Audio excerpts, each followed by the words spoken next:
नमस्कार मित्रांनो, लग्नानंतर होईलच प्रेम या मालिकेच्या येणाऱ्या पुढील भागात आपल्याला खूप मोठा आणि जबरदस्त असा ट्विस्ट पाहायला मिळणार आहे.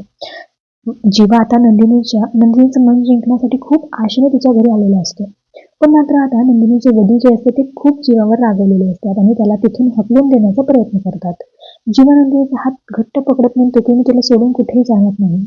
पण मात्र धनंजय आता जीवाला जोरात तिथे ढकलून देतो आणि त्यामुळे जीवा खाली पडतो. धनंजय नंदिनीला जबरदस्ती आता घरात घेऊन जाण्याचा प्रयत्न करत असतो. जीवाने आता नंदिनीचा हात पकडलेला असतो.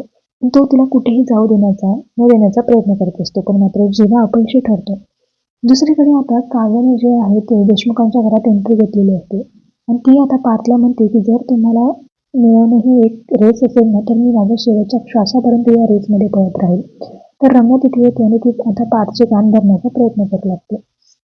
पार्थ आता ते जुन्या गोष्टी विसरण्याचा प्रयत्न करत असतो. पण मात्र रम्या मुद्दामच येऊन आता जीवा आणि काव्याच्या नात्याबद्दल तिथे बोलू लागते. यावेळेस काव्या तिच्यावर चांगलीच रागवत म्हणते की ही तुला शेवटची वॉर्निंग आहे. यापुढे आमच्यात गैरसमज निर्माण करण्याचा प्रयत्न जरी केला ना तर बघ मी काय करते.